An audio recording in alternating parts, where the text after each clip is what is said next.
Media centre مکہ کی جانب سے صلاح الدین کا آپ سبھی ناظرین کو آداب۔ آئیے ڈالتے ہیں آج کی خاص خبروں پر ایک نظر۔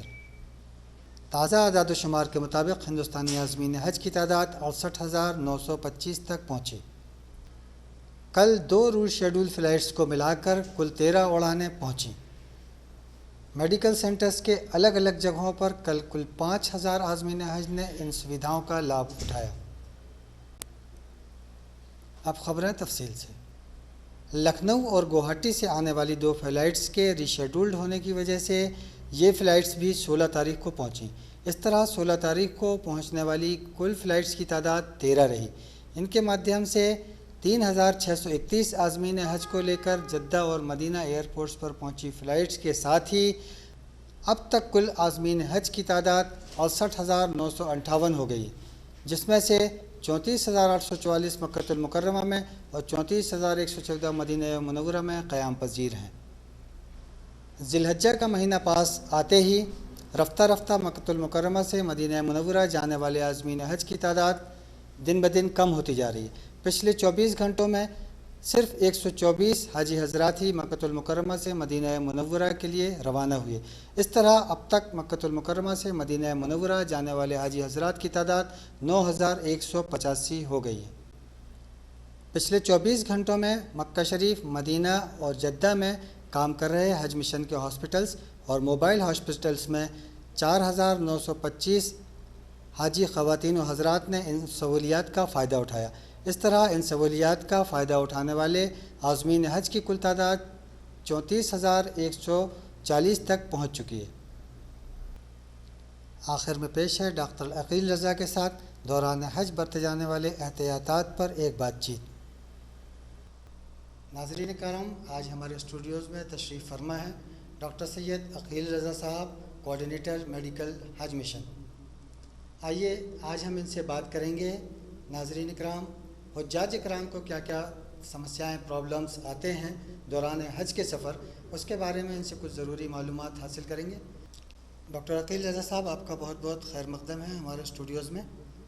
ہم آپ سے سب سے پہلے آپ کا خیر مقدم کے بعد یہ چاہتے ہیں کہ آپ ہمارے حجاج کرام کو یہ بتائیں، کیونکہ ابھی بہت سارے حجاج کرام ہمارے گھروں سے نکلے بھی نہیں ہیں، کہ سفر سے پہلے کس کس طرح کے اقدامات اور تیاریاں کرنا چاہیے تاکہ ان کا حج سفر آسان ہو۔ السلام علیکم۔ تمام حجاج کرام کو چاہیے کہ اپنی لیٹسٹ ہیلتھ پوزیشن معلوم کروائیں، تو اپنے ڈاکٹرز یا فزیشین جو بھی جہاں پہ آپ ریگولر چیک اپ کرواتے ہیں وہاں جا کر آپ یہ کروائیں۔ تو دوسری چیز یہ ہے کہ تمام ویکسینز حج کمیٹی کی طرف سے جو دیے جاتے ہیں، جیسے میننگو کوکل ویکسین کہتے ہیں اس کو، تو یقیناً بہت سے حاجی اب تک لگا چکے ہوں گے۔ تو اگر نکل رہے ہیں تو یہ ضروری ہے کہ آپ ان ویکسینیشن، ان ٹیکوں کا لگوانا بہت ضروری ہے۔ اور دوسری چیز یہ ہے کہ آپ اپنے ساتھ ایک چھوٹی سی فرسٹ ایڈ کٹ رکھیں۔ تو یقیناً آپ بہت سے پرائیویٹ ٹورز کے ذریعے آتے ہوں گے، حج کمیٹی کے ذریعے آتے ہوں گے، تو یہ خیال رکھیں کہ ایک چھوٹا سا فرسٹ ایڈ کٹ اپنے ساتھ تیار کر رکھیں۔ تو اس کے ساتھ ساتھ تمام دوائیاں آپ جو لے رہے ہیں، تو ان دنوں آپ کی دوائیں جو چل رہی ہیں وہ بھی ساتھ رکھیں، اور تھوڑی سی جنرل دوائیں جیسے کہ سردی، زکام، بخار کے لیے اپنے ساتھ ضرور رکھیں۔ تو اس کے ساتھ ساتھ اپنا ایک میڈیکل کارڈ رکھیں جس میں تمام چیزیں موجود ہو، آپ کا نام، آپ کی بیماری، آپ کا علاج جو چل رہا ہے۔ تو اس کے ساتھ ساتھ اگر کوئی دوائیوں کو آپ کو الرجی ہے تو یہ بھی اس میں ضرور لکھا ہونا چاہیے، اور اپنا بلڈ گروپ بھی ہونا چاہیے۔ ڈاکٹر صاحب، تھوڑا ایک بات پر اور وضاحت آپ سے چاہیں گے۔ یہ دوران حج حجاج کرام کو آپ کس طرح کا مشورہ دیں گے کہ کھانے پینے میں کس طرح کے احتیاطات رکھیں کہ ان کو اور کوئی نئی طرح کی پرابلمس نہ آنے پائیں؟ اس کے بارے میں تھوڑا سا بتائیے۔ دوران حج یہ ضرور خیال رکھیں کہ آپ زیادہ تلی ہوئی چیزیں نہ کھائیں، اور پانی یقیناً ضرور پئیں، اور اس میں ٹھنڈے پانی کا استعمال کم کیا کریں اور اپنے آپ کو زیادہ نہ تھکائیں، تو کیونکہ آپ کو بہت دور چلنا پڑے گا تو زیادہ اپنے آپ کو ایگزاسٹ نہ کریں۔